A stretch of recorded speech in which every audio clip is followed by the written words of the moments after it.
Manny, you just walked out. What happened?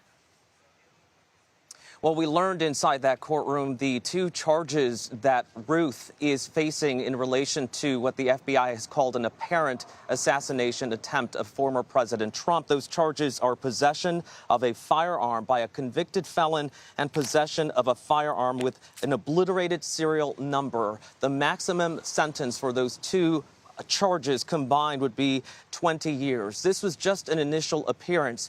He was sworn in, was told that he would have to be honest with the court. He said, yes, I will do that.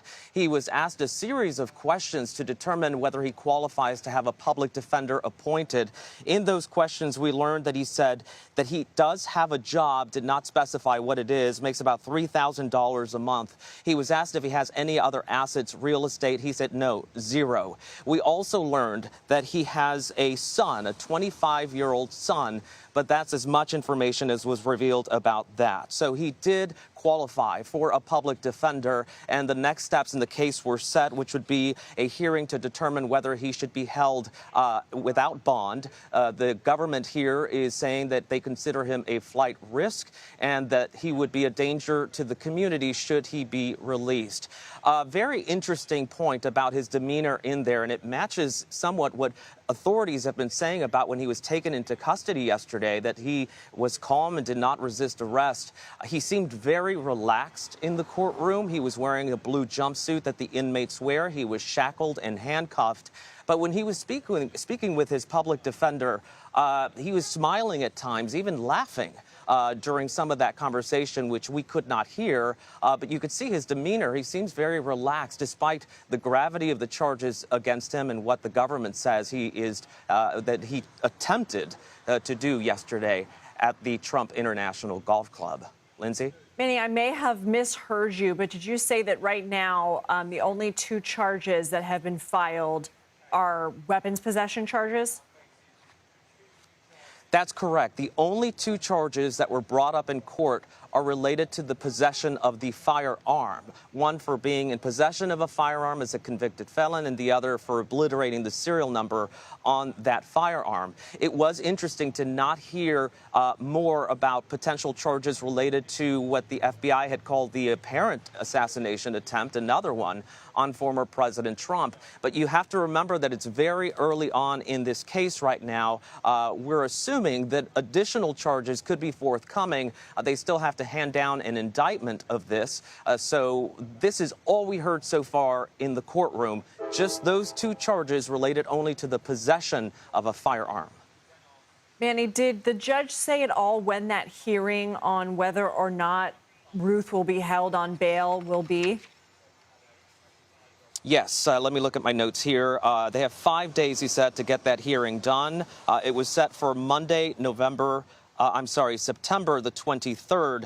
There's also what they call a probable cause hearing. That was set for Monday, September 30th. This hearing in there lasted just under 10 minutes, so not a lot was revealed about potentially, again, what possible other charges he may face, just really setting into motion the beginning of what could eventually be a trial against him. This was an initial appearance, then you have the bond hearing, then you have the probable cause hearing. So the dates were laid out, and then he was walked right back out of the courtroom to where he is being held. Manny Bojorquez, we really appreciate you coming out of that hearing and walking in front of a camera to bring us the very latest. Thank you. I want to bring in CBS News campaign reporter Olivia Rinaldi. Olivia, since we last spoke, we have heard from the former president about this. What did he say? Yes, the former president now talking about the rhetoric that led to this attempted or what appears to be a second assassination attempt, blaming President Biden and Vice President Kamala Harris for what he says is increased rhetoric against him that is leading to this violence.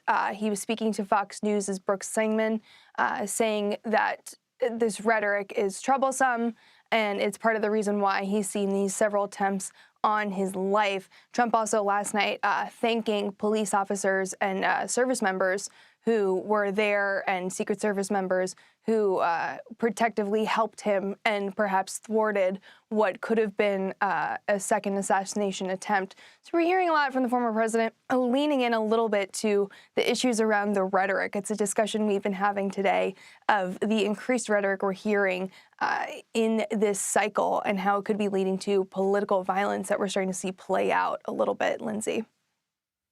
Olivia, what do we know about who Trump was with yesterday on the golf course, if anyone? He was with Steve Witkoff, who is a mega donor of the former president. He's a longtime friend. He's also someone that testified on behalf of Trump in the hush money trial that took place earlier this year. He was there with friends golfing at his golf course, which is not unusual. You know, Trump is often golfing if it's an off day or a perceived off day from the campaign trail. Normally, he's golfing, so nothing out of the ordinary there, but still questions about how this individual knew that Trump would be at this specific golf course at this specific time.